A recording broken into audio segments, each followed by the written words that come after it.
ಎಲ್ಲರಿಗೂ ನಮಸ್ತೆ. Welcome to my YouTube channel. ಇವತ್ತಿನ ವಿಡಿಯೋದಲ್ಲಿ ನಾವು ರಾಗಿ ಹಲ್ವಾ ಅಥವಾ ರಾಗಿ ಹಾಲ್ಬಾಯ್ ಅಂತಾರಲ್ವ, ಸೊ ಅದನ್ನು ಮಾಡೋದು ತೋರಿಸ್ತೀನಿ. ಅದಕ್ಕಿಂತ ಮುಂಚೆ ಯಾರೆಲ್ಲ ನನ್ನ ಚಾನಲ್ನ ಸಬ್ಸ್ಕ್ರೈಬ್ ಆಗಿಲ್ಲೋ, ಸೊ ಪ್ಲೀಸ್ ನನ್ನ ಚಾನಲ್ನ ಸಬ್ಸ್ಕ್ರೈಬ್ ಮಾಡಿ.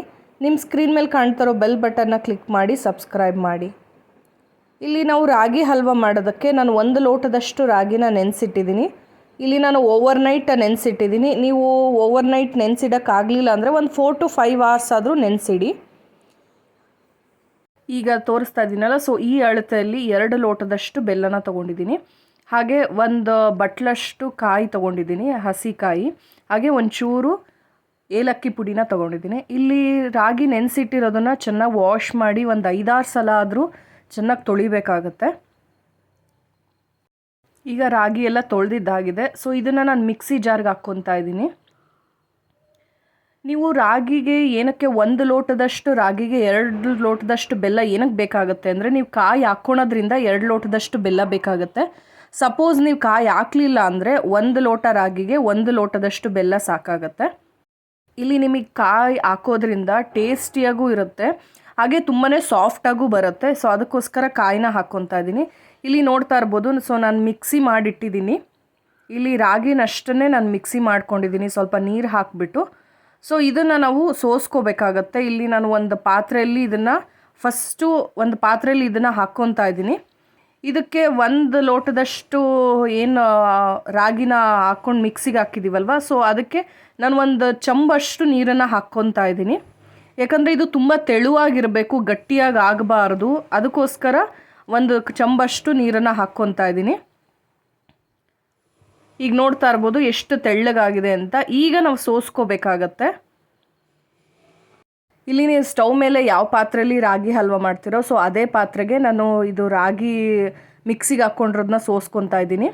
ಇಲ್ಲಿ ನೀವು ಬಟ್ಟೆ ಇಲ್ಲ ಅಂದರೆ, ಸೊ ಇದರಲ್ಲಿ ಹಿಟ್ಟು ಜರಡಿ ಹಿಡಿಯೋದು ಬರುತ್ತಲ್ಲ, ಸೊ ಅದರಲ್ಲಿ ನೀವು ಇದನ್ನು ಸೋಸ್ಕೊಂಡ್ರೆ ತುಂಬ ಬೇಗನೆ ಆಗತ್ತೆ. ಬಟ್ಟೆ ಇಲ್ಲ ಅಂದ ಪಕ್ಷದಲ್ಲಿ ಇದನ್ನು ಬಳಸ್ಬೋದು. ರಾಗಿ ಹಾಲೆಲ್ಲ ತೆಗ್ದಾದ್ಮೇಲೆ ಸೊ ಇದೇನು ವೇಸ್ಟೇಜ್ ಇರುತ್ತಲ್ವ, ಸೊ ಅದಕ್ಕೆ ಇನ್ನೂ ಸ್ವಲ್ಪ ನೀರು ಹಾಕಿಬಿಟ್ಟು ಇನ್ನೊಂದು ಸಲ ಸೋಸ್ಕೋಬೇಕು.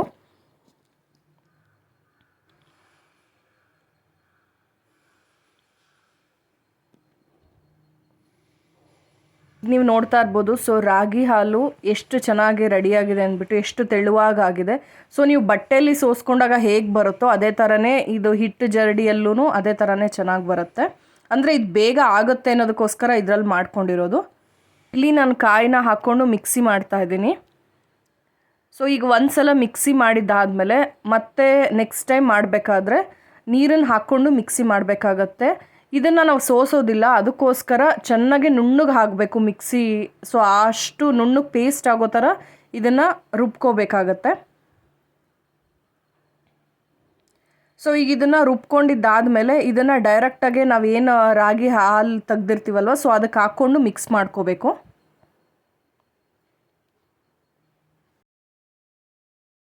ಇಲ್ಲಿ ನಾನು ಒಂದು ಪಾತ್ರೆಯಲ್ಲಿ 2 ಲೋಟದಷ್ಟು ಬೆಲ್ಲನ ಹಾಕ್ಕೊಂಡು 1 ಲೋಟದಷ್ಟು ನೀರನ್ನು ಹಾಕ್ಕೊಂಡು ಬಿಸಿಗಿಡ್ತಾ ಇದ್ದೀನಿ.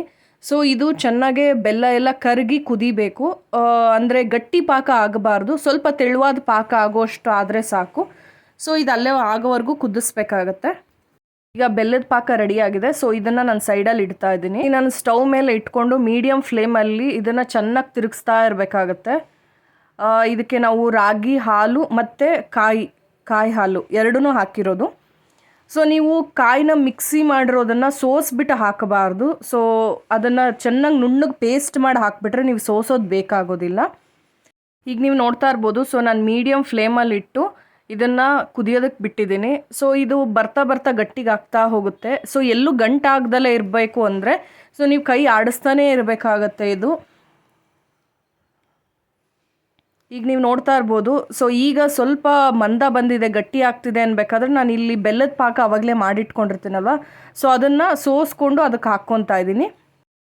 ಈಗ ಬೆಲ್ಲದ ಪಾಕ ಹಾಕಿದ್ಮೇಲೆ ಸೊ ಇದನ್ನು ಹೈ ಫ್ಲೇಮಲ್ಲಿಟ್ಟು ಕುದಿಯೋದಕ್ಕೆ ಬಿಡಬೇಕು. ಸೊ ಇದು ಹೈ ಫ್ಲೇಮಲ್ಲಿ ಇಟ್ಟಿರೋದ್ರಿಂದ ನೀವು ಕೈ ಆಡಿಸ್ತಾನೆ ಇರಬೇಕಾಗುತ್ತೆ, ಯಾಕಂದರೆ ತಳ ಹತ್ತುತ್ತೆ ಅನ್ನೋದಕ್ಕೋಸ್ಕರ ಕೈ ಆಡ್ತಾನೆ ಇರಬೇಕಾಗತ್ತೆ. ಇಲ್ಲಿ ರಾಗಿ ಹಲ್ವಾ ರೆಡಿ ಆಗ್ತಾ ಇದೆ. ಸೊ ನಾನು ಅಷ್ಟೊತ್ತಿಗೆ 1-2 ಪ್ಲೇಟಿಗೆ ತುಪ್ಪನ ಸವರಿಟ್ಕೊತಾ ಇದ್ದೀನಿ. ಸೊ ಈಗ ನಿಮಗೆ ರಾಗಿ ಹಲ್ವ ಆಗಿದೆ ಅನ್ನೋದು ಹೇಗೆ ಗೊತ್ತಾಗುತ್ತೆ ಅಂದರೆ, ಒಂದು ಪ್ಲೇಟಲ್ಲಿ ನೀರು ತೊಗೊಂಡು ಒಂದು ಸ್ವಲ್ಪ ಒಂದು ಡ್ರಾಪ್ ಥರ ರಾಗಿ ಹಲ್ವದ್ದು ಹಾಕಿದ್ರೆ ನಿಮಗೆ ನೋಡ್ತಾ ಇರ್ಬೋದು. ಸೊ ಆ ಥರ ಬಿಟ್ಕೊಂಡ್ರೆ ಇನ್ನೂ ಆಗಿಲ್ಲ ಅಂತ. ನಾವು ಹಾಕಿದ್ದು ಡ್ರಾಪು ಎಷ್ಟೇ ಅಲ್ಗಾಡಿಸಿದ್ರೂ ಅದು ಒಡಿಬಾರ್ದು. ಸೊ ಆ ಥರ ಇದ್ದರೆ ಅದು ಆಗಿರುತ್ತೆ ಅಂತ ಅರ್ಥ. ಸೊ ನೀವು ರಾಗಿ ಹಲ್ವ ಮಾಡಬೇಕಾದ್ರೆ ಬೆಲ್ಲದ ಪಾಕನ ತುಂಬಾ ಗಟ್ಟಿ ಮಾಡ್ಕೋಬಾರ್ದು. ಅಂದರೆ ನೀರಲ್ಲಿ ಕರಗಿದ್ರೆ ಸಾಕು ಬೆಲ್ಲ. ಸೊ ಅದು ಮಂದ ಬರೋದಾಗಲಿ ಗಟ್ಟಿ ಆಗೋದಾಗಲಿ ಆಗಬಾರ್ದು. ಈಗ ಕುದಿತಾ ಇರಬೇಕಾದ್ರೆ ನಾವು ಒಂದು ಚಿಟಿಕೆಯಷ್ಟು ಏಲಕ್ಕಿ ಪೌಡರ್ನ ಇಟ್ಕೊಂಡಿರ್ತೀನಲ್ಲ, ಸೊ ಅದನ್ನು ಹಾಕ್ಕೊಂಡಿದ್ದೀನಿ. ಇಲ್ಲಿ ನೀವು ನೋಡ್ತಾ ಇರ್ಬೋದು. ಸೊ ನಾನು ಇದರ ಒಂದು ಪ್ಲೇಟಲ್ಲಿ ಹಾಕ್ತಾ ಇದ್ದೀನಿ. ಹಾಕಿ ಎಷ್ಟೇ ಅಲ್ಗಾಡಿಸಿದ್ರು ಅದು ಅಲ್ಗಾಡ್ತಾ ಇಲ್ಲ, ಅಂದರೆ ಇದು ರಾಗಿ ಹಲ್ವ ರೆಡಿಯಾಗಿದೆ ಅಂತ. ಸೊ ಈಗ ಇದನ್ನು ಸ್ಟವ್ನ ಆಫ್ ಮಾಡಿಬಿಟ್ಟು ನಾನೇನು ಪ್ಲೇಟಿಗೆ ತುಪ್ಪ ಸವರಿಟ್ಟಿರ್ತೀನಲ್ವ, ಸೊ ಆ ಪ್ಲೇಟಿಗೆ ರಾಗಿ ಹಲ್ವನ ಹಾಕ್ಕೊತಾ ಇದ್ದೀನಿ. ನೀವು ತುಪ್ಪ ಸವರದಲ್ಲೇ ಹಾಗೆ ಹಾಕಿದ್ರೆ ಸೊ ಆರಿದ ಮೇಲೆ ನೀವು ತಿನ್ನಬೇಕಾದ್ರೆ, ಅಂದರೆ ನೀವೇನು ಕಟ್ ಮಾಡ್ತಿರಲ್ವ, ಸೊ ಆವಾಗ ಅಷ್ಟು ಚೆನ್ನಾಗಿ ಅನಿಸಲ್ಲ, ಪ್ಲೇಟಿಗೆ ಅಂಟ್ಕೊಬಿಡುತ್ತೆ.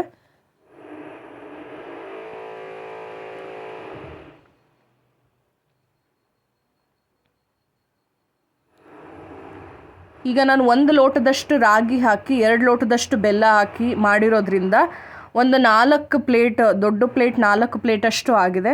ನೀವು ನೋಡ್ತಾ ಇರ್ಬೋದು. ಸೊ ರಾಗಿ ಹಲ್ವಾ ಅಂದರೆ ರಾಗಿ ಹಾಲ್ಬಾಯಿಗೆ ನೀವು ಮೇಲ್ಗಡೆ ಎಲ್ಲ ಹಾಕಿದ್ದಾದಮೇಲೆ ಒಂದು 5 ನಿಮಿಷ ಬಿಟ್ಟು ನೀವು ಕೊಬ್ಬರಿನ ತುರಿದಿಟ್ಕೊಂಡು ಹಾಕ್ಕೋಬೋದು, ಹಾಗೆ ಗಸಗಸೆನೂ ಹಾಕ್ಕೋಬೋದು.